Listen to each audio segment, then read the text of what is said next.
ನಾವು ಈ ಧರ್ಮಸ್ಥಳದ ಇಶ್ಯೂ ಪ್ರಾರಂಭ ಆದಾಗಿಂದನೂ ಕೂಡ ಇದರಲ್ಲಿ ಷಡ್ಯಂತ್ರ ಇದೆ ಅನ್ನೋ ಮಾತನ್ನ ಹೇಳಿದ್ವಿ.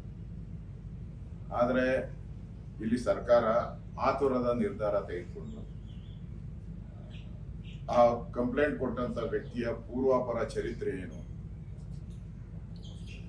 ಅವನು ಎಲ್ಲಿಂದ ಬಂದಿದ್ದಾನೆ, ಅವನಿಂದ ಯಾರಿದ್ದಾರೆ, ಇದೆಲ್ಲವನ್ನ ಏನು ಯೋಚನೆ ಮಾಡಿದೆ ಅವರ ಏನು ಈ CM ಜೊತೆ ಇದ್ದಾರೆ ಈ ಪ್ರಗತಿಪರರು, ಅವ್ರ ಮಾತು ಕೇಳ್ಕೊಂಡು SIT ರಚನೆ ಮಾಡಿ.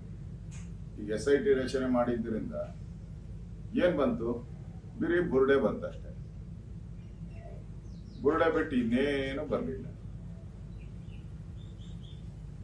ಮುಖ್ಯಮಂತ್ರಿಗಳು ಒಂದ್ ಸ್ವಲ್ಪ ಕಾಮನ್ ಸೆನ್ಸ್ ಯೂಸ್ ಮಾಡಿದ್ರೆ ಸರ್ಕಾರದ ಕೋಟ್ಯಾಂತರ ರೂಪಾಯಿ ದುಡ್ಡು ಉಳಿತಾ ಇತ್ತು ಮತ್ತು ಇಡೀ ದೇಶದ ರಾಜ್ಯದ ಜನ ಇದರಿಂದ ನೋವನ್ನ ಅನುಭವಿಸಿರುವಂತದನ್ನ ಈಗ ಸಿದ್ದರಾಮಯ್ಯನವರು ವಾಪಸ್ಸು ಆ ಜನಗಳಿಗೆ ಕೊಡಕ್ಕಾಗುತ್ತಾರೆ. ಅವರ ಧರ್ಮಸ್ಥಳದ ಬಗ್ಗೆ ಏನು ಭಕ್ತಿ ಭಾವನೆ ಇತ್ತು ಜನಗಳಲ್ಲಿ, ಆ ಭಕ್ತಿ ಭಾವನೆಗೆ ನೋವನ್ನ ಉಂಟು ಮಾಡಿ ಲಕ್ಷಾಂತರ ಕೋಟ್ಯಾಂತರ ಜನಕ್ಕೆ ನೋವನ್ನ ಉಂಟು ಅದನ್ನು ವಾಪಸ್ ತರ್ಕೊಡಕ್ಕೆ ಸಿದ್ದರಾಮಯ್ಯನವರು ಸಾಧ್ಯನಾ?